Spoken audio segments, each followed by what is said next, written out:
Hello mga kabayan! Welcome back to my channel, the Pinayabroad Vlog, the Kabayan Vlog version 2.0. Perfect! And I'm your Inday vlogger ng Davao City na nandito pa rin po sa UAE.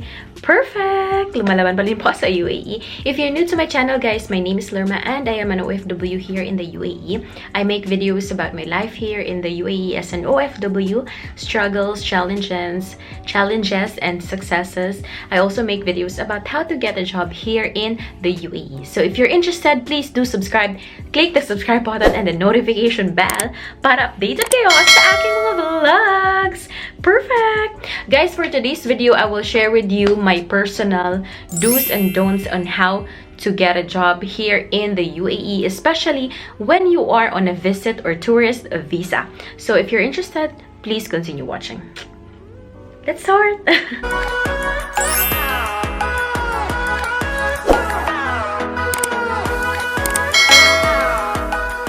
First and foremost, guys, add a personal touch in your CV when you are sending a CV to companies or hiring managers.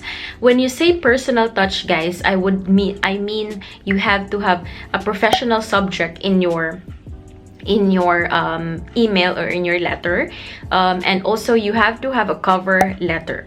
Now, a cover letter, guys, you have to make sure that you research beforehand what the company is doing, what are their goals, what are their views in the next 5 or 10 years.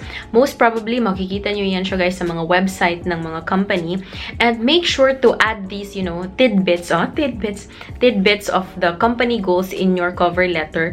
Kasi nga, that would mean that you're really interested in the job and you know what you are doing.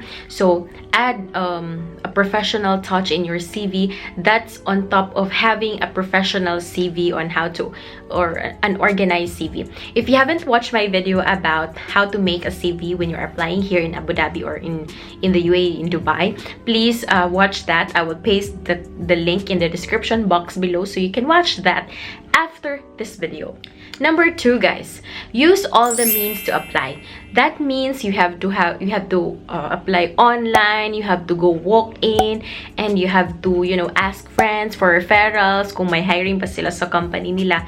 Kasi nga, guys, my view ha, when you go here in a visit or tourist visa, naggumastos ka na ng napakalaki for your tickets, for your allowances, for your visa. So that would mean you gumastos ka na more or less 40,000 or 50,000 pesos. So why not do everything or all means for you, you know, to look for a job, to get a job here in the UAE. So mag-walk-in kayo, guys, mag-submit kayo ng mga CVs online, and also get referrals from your friends, mga kakilala nyo dito sa UAE, sa Abu Dhabi at sa Dubai. Number 3, guys, go to as many walk-ins as possible, but you have to make sure that you have the qualifications also to apply for the job. For example, guys, yung what do you call that? Experience nyo is about call center, pero mag-a-apply kayo as you know, what do you call that? Sa restaurant. Although I would not stop you, but you know, when you go to walk-in, guys, you have to consider yung time nyo, yung pag-print nyo ng CV, yung pamasahe nyo, yung allowance nyo pagpunta doon sa interview, what do you call that, place.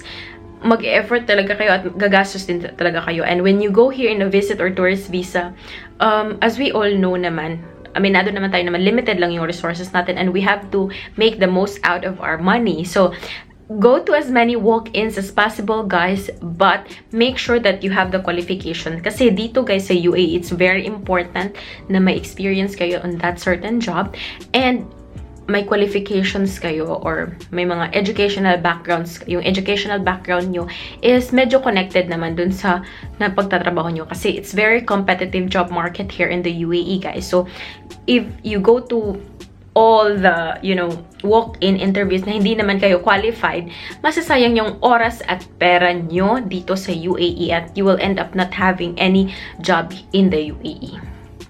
Another one, guys, as I've mentioned earlier, is you have to research about the company. So when you research, when you are what do you call that, invited for an interview of that certain job, make sure that mag-research kayo sa company. Most of the companies here, may online, may mga website na sila. So, look for that company, and it's, yung mga, of course, if you are applying for the company, you have to make sure what the services and the products they are offering, because of course that will also be included in the topic of the interview. So matatanong talaga kayo niyan. Make sure that when you are invited for an interview, mag-research kayo about the company, guys, para hindi naman alam mo yun, hindi naman masayang ang oras nyo sa pagpunta dun sa interview. Katulad nung sinabi ko nga, make the most out of your money and your allowances. So make sure when you are invited for an interview, because that means, guys, that you have the qualification. May nakita sila sa inyo na, alam mo yun, pwede nilang gamitin or edge mo para ma-hire dyan sa job na yan. So, make sure that you research about the company, because most probably, guys, that will be one of the topics in the interview. Number 5, guys, this is one of the don'ts. Do not send a private message to the hiring manager. Although there are cases, guys, na kakilala nyo ang hiring manager or kakilala ng kaibigan nyo or kapamilya nyo, it's not very professional when you send private message or a WhatsApp message to the hiring manager. Although I would suggest, if you want to know the status of your application or kung may nakuha na ba silang kandidato or job applicant, may napili na ba sila, make sure to send a professional email para medyo formal siya and not private message. One of the do's as well, guys, that I would suggest for you to look for a job here in the UAE is join Facebook pages or join Facebook groups. Kasi dito sa UAE before, may nakikita akong mga job groups like Abu Dhabi jobs, Dubai jobs, and that time as well when I was applying here in the UAE, may nahanap ako dong may na-applyan ako doon na nakapag-interview ako, at saka may natanggap akong offer, although hindi ko tinanggap yun kasi may nakuha nga akong mas better na offer. So join Facebook pages, guys. Just search in the Facebook, marami kayong makikita. Kasi may mga din dito, HR personnel din doon na nagsisend or nagpo-post ng mga contact details and mga job applications or mga may mga bakanting trabaho. So, look for those groups. Number 7, do's. This is one of the do's again. Make a LinkedIn profile. LinkedIn profile, guys, I would say it's one of the number 1, I think, professional and career development site here in the UAE, kasi it's very common in the UAE. Actually, it can be used in anywhere you are. LinkedIn profile, guys, is like your online CV. So you have to make sure that you make your profile in the LinkedIn very professional. Lagay nyo yung mga achievements nyo doon, yung mga experiences nyo, para talaga siyang CV, pero online siya. Most employers nowadays, guys, here in the UAE, also search online for their online applicants. So make sure na you have to make your LinkedIn profile look professional. Especially yung picture nyo din, guys. Kasi pwede din kayo maglagay ng picture doon. Number 8, do not accept job offers too hastily. So, there are cases, guys, na for example, 3 months yung visa nyo and nakaspend na kayo ng 1 month dito. Nag-aalala na kayo na wala pa kayong nahanap na trabaho, hindi ka na i-invite for interviews, and then there's this one job na nag-o-offer pero hindi naman masyadong malaki or hindi kayo satisfied sa offer.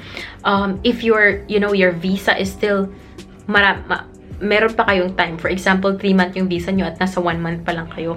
Huwag muna kayong tumanggap agad ng job offer kasi nga may mga cases, for example me, kung tinanggap ko yung first offer na nakuha ko, hindi ko sana makukuha tong offer, yung trabaho ngayon, which is a little bigger, mas malaki ang offer ng company ko ngayon doon sa first company nag-offer sa akin ng job, and that was like 3 weeks pa lang ako noon. So, hindi ko na siya tinanggap. And that's one of the best, decisions I have made. So, don't accept offer too hastily, guys. Huwag kayong magmadali kung medyo mahaba pa naman ang oras nyo or yung, yung visa nyo, ang validity ng visa nyo. Huwag kayong magmadali na mag-accept agad ng job offer. And number 9, guys, last but not the least, in your CV or when you are sending your CV, in your CV, you have to add your home country address, I would suggest, and your contact details in your home. This is in cases, guys, na wala talaga kayong mahanap na offer, wala talaga kayong mahanap na trabaho at uuwi na kayo sa Pinas. So, make sure na ina-add nyo yung contact details nyo in your home address and contact details. Kasi, may mga cases din nga, for example, na wala talaga kayong mahanap, umuwi na kayo na Pilipinas, pero may company pala na in-applyan nyo na later on, nag-hire pa sila ng mga, nag-accept pa sila ng nag-hire pa sila. So, make sure na i-add niyo siya kasi baka i-contact kayo ng mga company ngayon. Especially, kung may, alam nyo, yung mga qualifications, pasok naman kayo sa qualification na hinahanap nila and you have the job experience. So, make sure to add these details in your CV. That's it, guys. Thank you so much for watching, mga kabayan, and I hope you guys learned something. I know this is not everything, but I think I gave you an idea on how to apply for a job here in UAE, Abu Dhabi, and Dubai, especially when you're in a tourist or visit visa. Guys, please do follow me in my social media accounts here. And if you have any questions, comments, suggestions, violent reactions, please do comment in the comment section below and I will answer that to the best of my ability. Thank you so much, guys, for watching. Bye!